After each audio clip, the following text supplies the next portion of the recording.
माता, जैसे आपने मेरी प्रार्थना सुनी, मेरे पति की रक्षा करी, वैसे ही मैं आपसे यही प्रार्थना करना चाहूँगी कि आप सभी की रक्षा सुरक्षा करें। जय माता दी, जय माता दी, जय माता दी। जय माता दी मेरी बच्ची। जैसा कि मैंने तुम्हें अपने शीतला माता के रूप में पूजा की विधि के बारे में बताया था, आज मैं तुम्हें शिवजी और माता पार्वती के चमत्कार की एक और रोचक कथा बताऊंगी कि किस प्रकार गंगौर माता ने अपनी भक्त के स्वभाव की रक्षा की। जैसा कि हम सभी जानते हैं कि होली के त्योहार के 16वें दिन गंगौर माता की पूजा की जाती है। इस त्योहार को सुहागन स्त्री तथा कुंवारी कन्या भी विधि विधान से करती हैं ताकि उनको मनचाहा वर प्राप्त हो। जिन कन्या का विवाह होता है वह अपनी गंगौर की पूजा पहले वर्ष अपने मायके में ही करती हैं।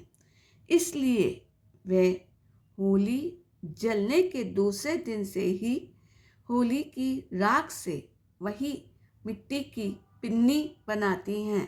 शीतला अष्टमी तक उनकी पूजा करती हैं ईसर और गंगौर के रूप में तथा शीतला अष्टमी के दिन कन्या अपनी सगी सहेलियों के साथ कुम्हारिन के यहाँ जाकर ईसर गंगौर बड़े गाजे बाजे ढोल बाजे के साथ अपने घर लेकर आती हैं।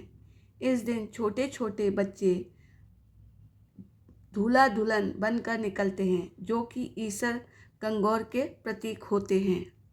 मेरी बच्ची, मैं उनकी ही रक्षा करती हूँ, सुरक्षा करती हूँ जो मेरी पूजा श्रद्धापूर्वक दिल से पवित्रता से करते हैं। शुरू करने से पहले मैं मेरी बच्ची मेरी पूरी कहानी तुम्हें सुननी होगी। हो सकता है मेरी कहानी सुनने से तुम्हारी रक्षा और तुम्हारे पति की रक्षा सुरक्षा बनी रहे और तुम्हारे पति की लंबी आयु बढ़ेगी। एक कन्या के सुहाग की रक्षा की तथा उसके विश्वास की रक्षा कैसे की।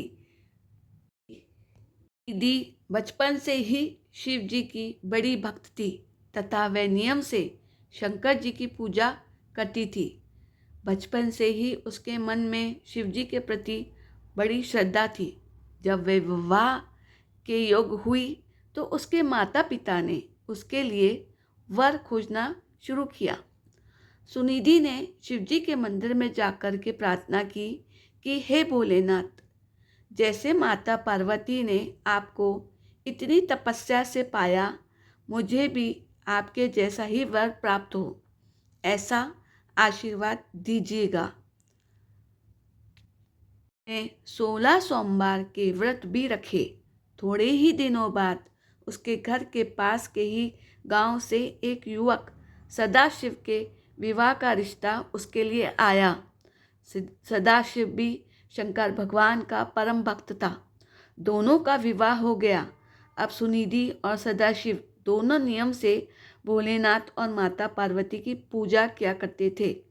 होली का त्यौहार नज़दीक था। सुनिधि के बड़े भाई उसकी पहली होली और गंगौर पूजन के लिए मायके ले जाने आए। सुनिधि अपने भैया के साथ मामा के आ गई। वह बड़े उत्साह से अपनी सहेलियों के साथ और माता की पूजा करती थी। अपने पति की लंबी आयु के लिए प्रार्थना करती थी। गंगौर पर उसका पति सदाशिव उसे लेने आने वाला था, किंतु गंगौर के एक दिन पहले ही सुनिधि का मन बहुत बेचैन होने लगा। उसको किसी अनहोनी की आशंका होने लगी। उसने सदाशिव को फ़ोन लगाया किंतु कोई जवाब नहीं मिला। उसने बार बार फ़ोन लगाया। तब किसी ने उसके फ़ोन पर बताया कि जिस व्यक्ति का ये फ़ोन है उसकी गाड़ी एक ट्रक से टकरा गई है और उसकी हालत बहुत गंभीर है।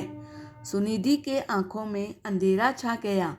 बेहोश हो गई। जब होश आया तुरंत गंगौर माता के पास जाकर रोने लगी और बोली कि आज आपको अपनी बेटी के सुहाग की रक्षा करनी होगी। उसने अपने पति के नाम की अखंड जोत जला ली और माता रानी से अपने पति के सुहाग की रक्षा की प्रार्थना करने लगी।